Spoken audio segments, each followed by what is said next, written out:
Pajak. Oke, mungkin ini bukan topik yang paling seru ya buat dibahas, tapi percayalah, ini salah satu hal paling penting dalam hidup kita. Nah, dalam beberapa menit ke depan, kita bakal coba bedah bareng-bareng, apa sih pajak itu, kenapa kita harus bayar, dan sebetulnya kemana perginya uang kita itu. Yuk kita mulai? Nah, ini dia pertanyaan intinya. Kita semua bayar pajak kan? Entah itu waktu kita terima gaji, atau bahkan sesimpel pas kita beli kopi di kafe.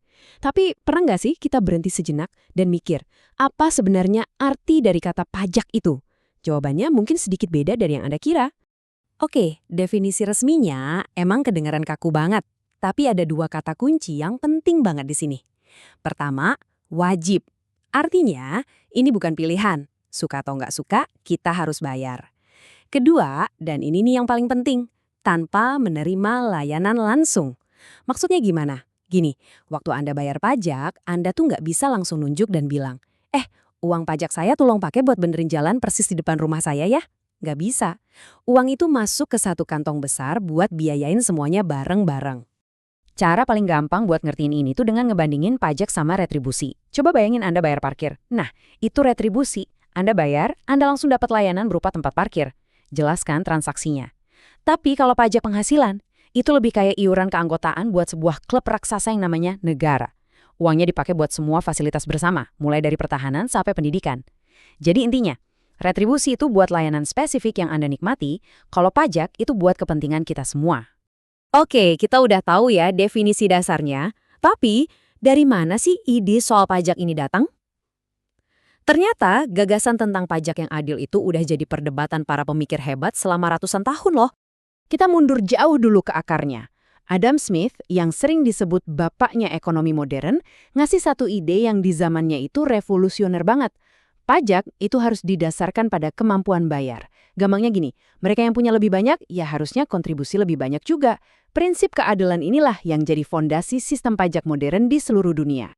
Dan ide itu terus berkembang, nggak berhenti di situ. Di zaman kita sekarang, ekonom sekelas peraih Nobel, Joseph Stiglitz, nambahin lagi pilar pentingnya.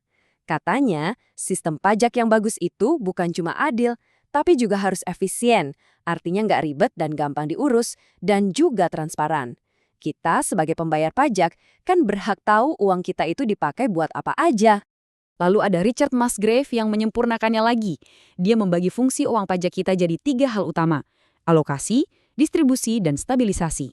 3 kata ini pada dasarnya adalah jawaban dari pertanyaan kenapa sih kita harus bayar pajak? Yuk kita bedah satu-satu. Jadi, apa sih sebenarnya 3 tugas utama dari pajak ini? Anggap aja ini kayak 3 pekerjaan besar yang kita gaji bareng-bareng lewat pajak yang kita bayarkan. Inilah inti dari kenapa kita semua harus berkontribusi.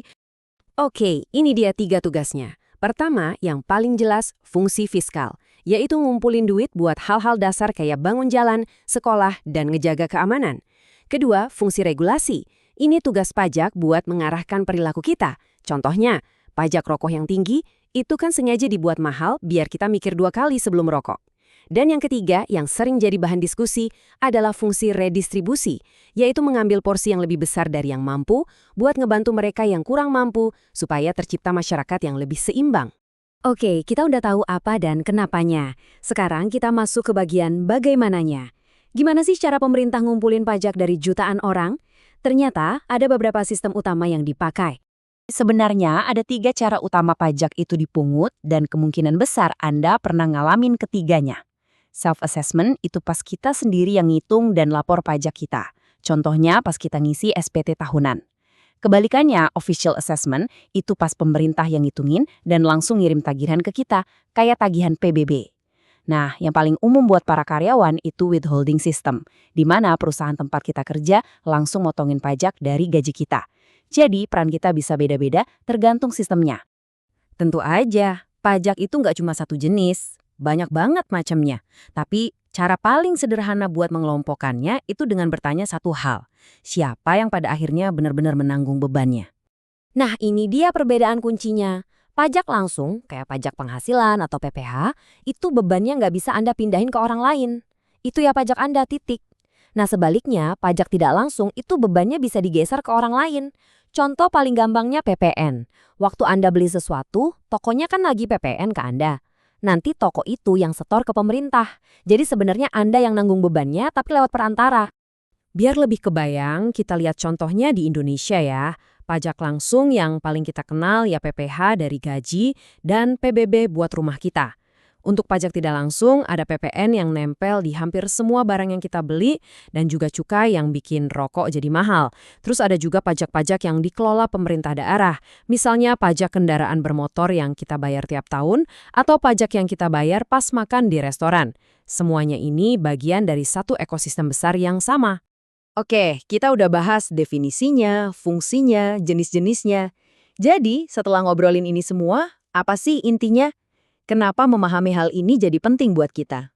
Pada akhirnya, ini dia kesimpulannya. Pajak itu bukan cuma sekedar potongan dari gaji kita. Pajak itu ibarat aliran darah yang menghidupi masyarakat modern. Tanpa pajak, layanan publik yang sering kita anggap sepele, jalan raya, sekolah negeri, rumah sakit, keamanan, semua itu nggak akan ada. Semuanya bisa terwujud karena kontribusi kita bersama. Jadi, saya mau tutup pembahasan kita dengan pertanyaan ini.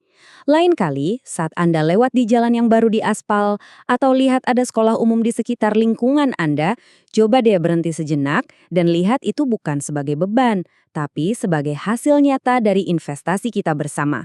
Terima kasih sudah menyimak penjelasan ini.